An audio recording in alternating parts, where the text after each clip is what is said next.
Gonzalo Lira is a political commentator in Ukraine who was detained May 1st by the SBU for spreading wartime propaganda, essentially for not supporting Ukraine and blaming the actions of the United States for escalating the war with Russia.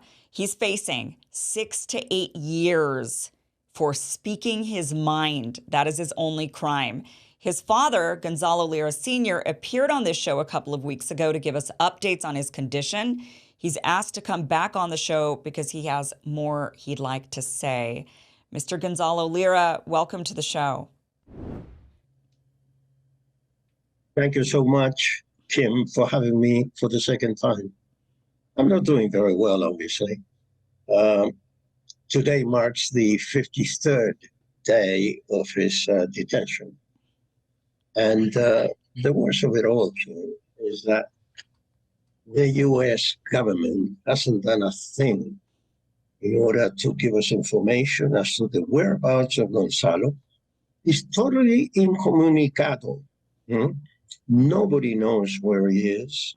We have used all our channels to help us. The government of Chile, I even wrote President Biden, a waste of time, by the way. And if you permit me, I have a written statement that I would like to make, if that is possible in your show. Yes, of course. Go ahead.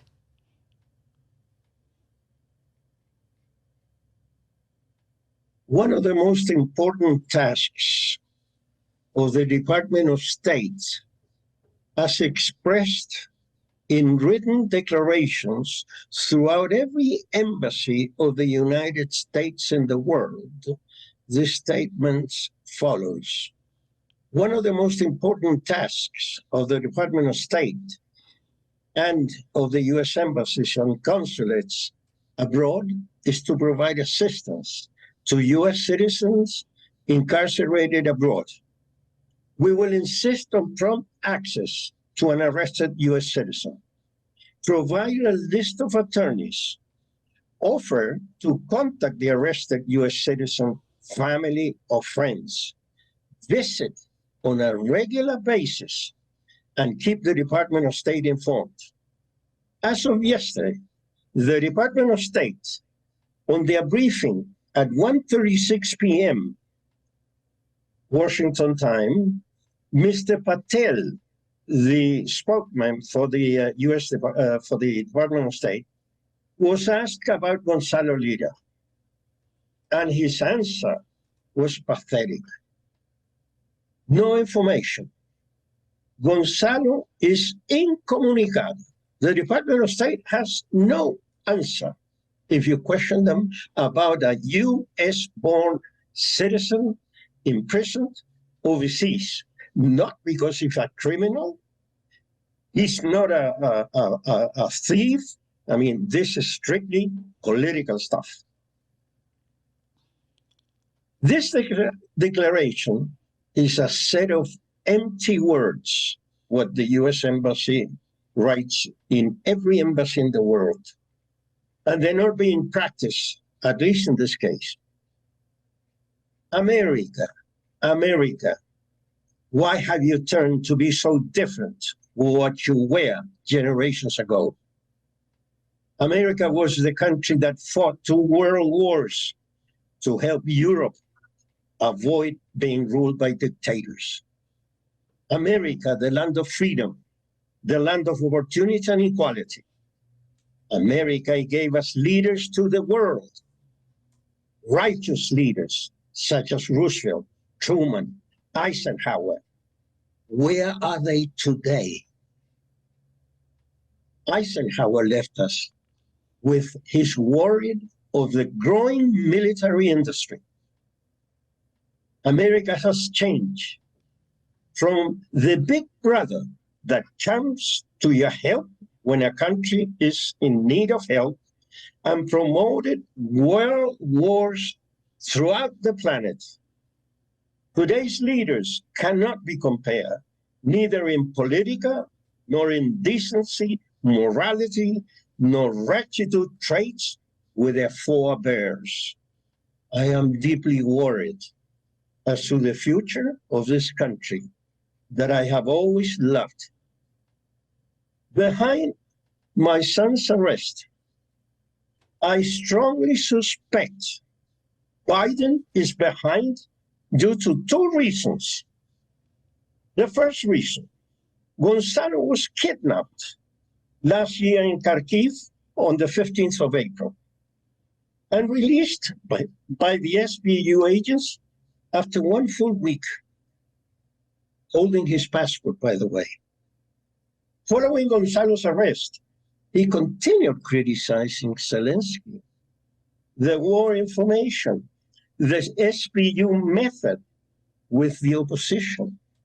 They torture, they disappear, they kill them. He did not change his dialogue with the followers during the past 12 months. Two, but suddenly Gonzalo changes the dialogue to his followers. And he publishes a video last April 27 called Joe Biden Will Be Removed. In this video, he strongly opposes Biden's policies. Old man Biden as an elderly man that spends more time resting than doing his job. In addition, he mentioned his money problems and the investigation presently carried out. Gonzalo expressed his opinion of Biden as he makes a fool of himself every time he goes public because he is an old, elderly, decrepit man. He also called Kamala Harris an idiot and a total stupid person. That is his right to give his opinion, right or wrong. On May the 1st, 4 days after publishing this video, the sinister SBU arrested him in his apartment. Why didn't the SBU arrest him before? Because it's being charged by Article 436-2, where he's saying the truth of the war, not as Western journalists are expressing. He lives in Ukraine. Hope he's still alive. And I remember one video in the street, and you could hear bullets in Kharkiv, and he was out in the street reporting. Here's one news. This is last night. My daughter learned that the Chilean honorary consul in Ukraine, they do not have an embassy, they have an honorary consul, had informed that Gonzalo will stand trial next Monday, the 26th. I don't know whether to believe this information. All I can say is that if it is true, the US government will look very bad. They are not aware of this, by the way. They have done nothing to alleviate Gonzalo, like Pontius Pilate. They have just washed their hands. The right and the freedom of expression is throughout the world if you want to be part of the civilized world. Zelensky is not a civilized world, but the USA is 100% behind that man who is a dictator in his country. The US used to fight dictatorships. Now they condone, not only condone, but help them out. Him. I just wanted to say this. And the reason I'm saying it, I live in Chile. Freedom of speech is respected in this country.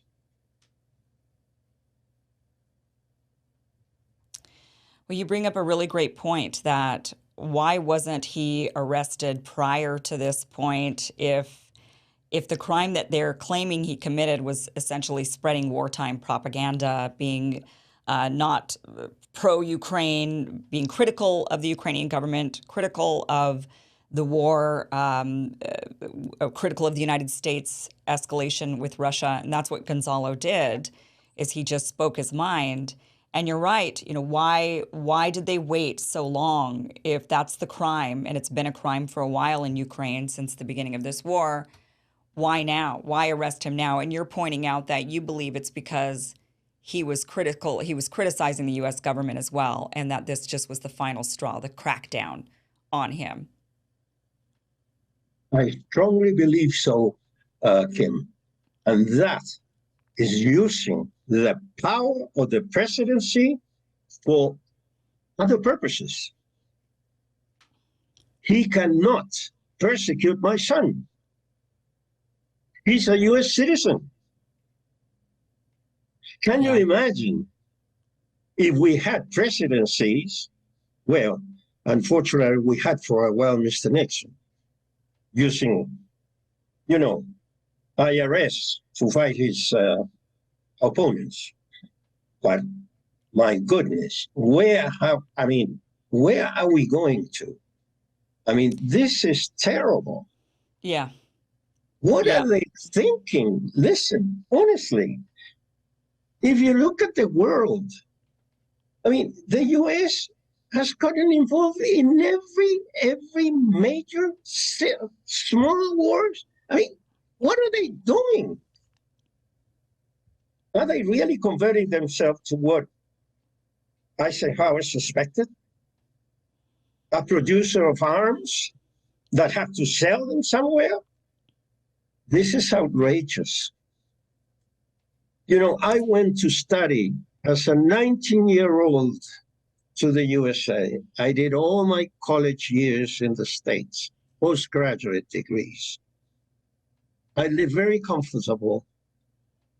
I always felt like I belonged to the US. I knew English from the very beginning because I studied school in England. But nevertheless, I grew fond and I loved the USA. I love the people. They're friendly. It's nice to live there. But the governments, they are turning out to be the worst governments. And they have the power of the first country in the world. It's dangerous, very dangerous to have people like Biden, who is being right now investigated. Where are we going to? So you're saying the State Department, the embassies, none of them have done anything to help Gonzalo, who is sitting in jail, facing 6 to 8 years for speaking. That's all this is. This is a thought crime. He committed a thought crime, and they're doing nothing about it. The worst of it all, Kim, is that in their statement, in every embassy in the world, you may read it, they provide an attorney to defend, the imprisoned American citizen.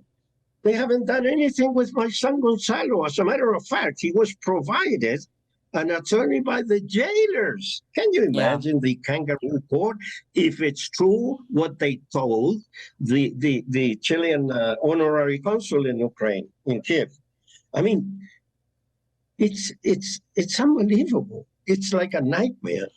Yeah. How can the U.S. stay behind and not doing anything?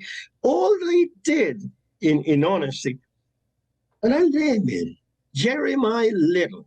He's the chief in the U.S. Embassy in Kiev, in charge of all the American citizens that have been imprisoned, that he told my daughter that he had held a video conference with Gonzalo. Only a video conference. And very short, because he claimed that we didn't have very good communication. Well, Kim, I have my doubts about that, Mr. Little, because never again we've heard him contacting Gonzalo. Where are the statements that the embassy publishes around the world? Yeah. In the minimum, what we do know is that Ukraine is under the control of the United States. I mean, pretty much anything the United States does, Ukraine is going to do. So why is the United States not pressuring Ukraine to let go of an American citizen whose only crime was speaking his mind? That should be, at the bare minimum, they should say, look, we're helping you supposedly fight for democracy and freedom and all of these things that we claim that we're helping you with to battle Russia, and they're the fascists and we're the free people, right? Well, put your money where your mouth is and actually prove it by pressuring them to release somebody whose only crime was speaking. That would be, at the minimum, it seems like what the United States should be doing. And it would be so simple, and you know that they would let him go because Ukraine's going to do anything the United States says. Listen, a phone call. In 5 minutes, Gonzalo is out of that jail. If he's still alive, by the way. Yeah. I hope I don't know if it's better for him to die or suffer the tortures that they have inflicted, I'm sure, on him, because that's the kind of people they are.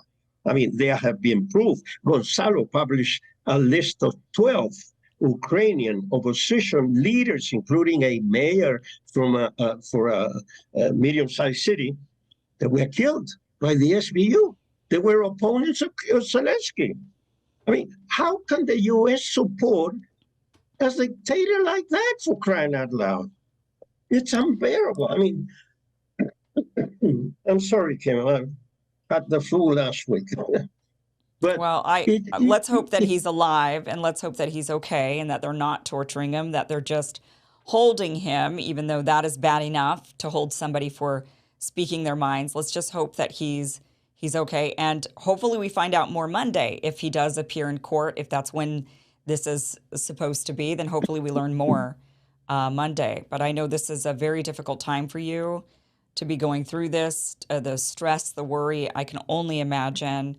Our hearts are definitely with you. We're definitely thinking about Gonzalo. We're definitely wanting to continue keeping him in the spotlight, keeping the pressure on that political commentators, journalists, bloggers, opinion people should not be jailed for thought crimes in this country or in any country, and certainly not another country that we're supporting. So, Mr. Lira, thank you for coming back on and giving us your statement on that. And we'll stay in touch with you to find out if there's any more updates as we go on with his condition and his imprisonment. I will. Thank you. I will keep you posted. And once again, thank you so much to you and your team. And may God keep my poor son. Yes. Thank you again.